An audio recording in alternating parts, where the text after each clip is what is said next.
প্ৰাকৃতিক সৌন্দৰ্যৰে ভৰপূৰ গেলেকীস্থিত কমলাবাৰীয়ে ৰিঙিয়াই মাতে পৰ্যটকসকলক।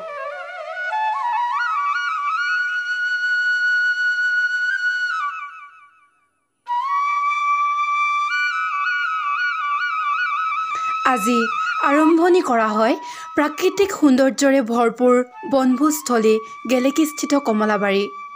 কমলাবাৰীৰ এক বিশেষ পৰিচয় আছে। এই অঞ্চলটোত পৃথিৱীৰ বহু মূল্যৱান গছ-গছনি আছে।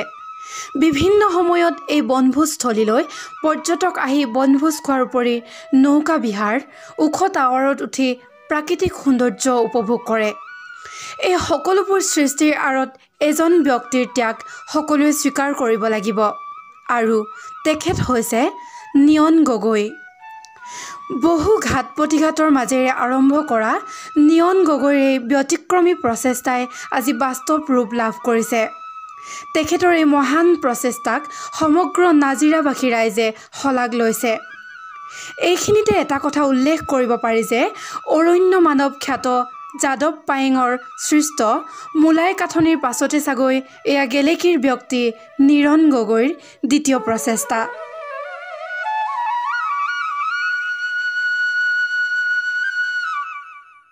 বিশেষকৈ মানে আমাৰ ইয়াততো এতিয়া আমি কামখিনি কৰি যাওঁতে এটা আমি নিজে প্ৰমাণ হিচাপে পাইছোঁ, এটা সংস্থাপনো হৈছে নিবনুৱাসকলৰ।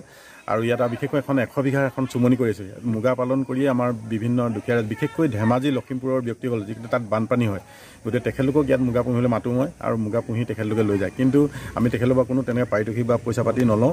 কিন্তু তেখেতলোকক এটাই কওঁ যে আমাক অন্ততঃ আমাৰ বিভিন্ন অফিচাৰসকলো আহে, তেখেতলোকে সকলোৱে লেটা বিচাৰে, গতিকে মই লেটাকে খাবলৈ দিব আপোনালোকে, কিন্তু আপোনালোকে মুগা পুহি লৈ যাওক ইয়াত। আৰু তেনেকুৱা বহুত উদাহৰণ আছে।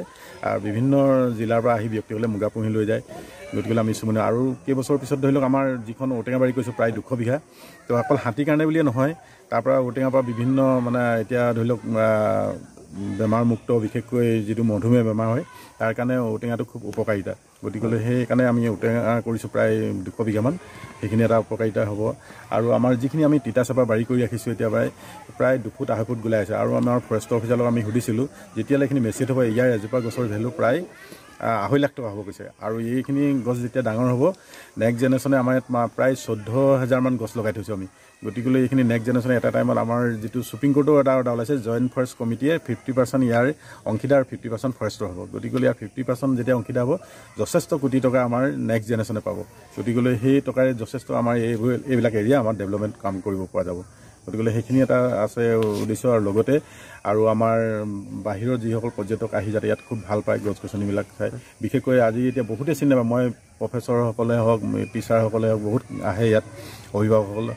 গছ কিছুমানৰ কাৰণে নাম হয়তো বহুতে নাজানে, কিন্তু বহুতে জানে, বহুতে নাই। বিশেষকৈ পৃথিৱীৰ আটাইতকৈ ডাঙৰ দামী গছজোপা কি সেইটোকে বহুতে নাজানে আজিলৈকে। গতিকে আমি ইয়াত লগাইছোঁ মেহগনি গছ, যিটো আমেৰিকা হোৱাইট হাউচটো বনাইছে মেহগনি গছে। আজি সেই কাঠৰ দাম প্ৰায় এক চেফটি দাম 12,000 টকা। গতিকে আমি মেহগনি গছো ইয়াত লগাইছোঁ তেনেধৰণে। আৰু নেচাৰেলিটো এইখিনি আছেই আমাৰ, ধৰি লওক মেজাংকৰি, বহমথুৰি, মাধৈ মালতী, এনেকুৱা ধৰণৰ এইখিনি আছে। আমি মেজাংকৰি এখন বাগানো কৰিছোঁ ঠিক তেনেধৰণে। গতিকে আকৌ নতুনকৈ আমাৰ যিখিনি ফৰেষ্টৰ মানে যিখন বটানিকেল গাৰ্ডেন কৰা হৈছে, সেইখন আমাৰ এই বৰ্তমান DFO বাইদেৱে যথেষ্ট আমাক সহায় কৰিছে এইখিনি কৰাৰ ক্ষেত্ৰত। আৰু তাত এতিয়া তেখেতে কৈছে আৰু এখন অৰ্কিড পাৰ্ক লগতে সংযোজন হ'ব, আৰু তেতিয়া নিশ্চয় ইয়াত টুৰিষ্টসকল আহি পিনিও খুবেই ভাল পাব বুলি ভাবিছোঁ। মই আজি হঠাতে গম পালোঁ যে কমলাবাৰী পাৰ্কখন আজিৰ পৰা ৰাইজৰ বাবে মুকলি কৰি দিছে স্থানীয় কমিটিয়ে। আৰু সেইকাৰণে ধৰি লওক মোৰ নিজৰ পৰিয়ালটো আৰু ওচৰৰ এটা পৰিয়াল লৈ পেলাই মই ইয়ালৈকে আহিলোঁ। ইয়াত আহি দেখা পালোঁ যে ভাল লাগিলে আজি পৰিৱেশটো, যে জংঘল পূজাৰ যিভাগ তেখেতলোকে প্ৰথম দিনাখনে আজি আৰম্ভ কৰি লৈছে, সেই পূজাভাগো মই দেখিলোঁ। আৰু দেখি পেলাই এইটো মোৰ নিজৰ মনত ভাল লাগিলে। আৰু আজি দেখা পাইছোঁ যে যথেষ্ট সংখ্যক মানুহে আহি ভিৰ কৰিছে, দূৰৰ পৰাও আহিছে, ওচৰৰ মানুহখিনিক বাদ দিও দূৰৰো যথেষ্টখিনি মানুহ আহিছে। আৰু আগন্তুক দিনত যাতে নাজিৰাৰ পৰা ভাস্কৰ জ্যোতি মহন্তৰ প্ৰতিবেদন, নিউজ লাইন নৰ্থ ইষ্ট।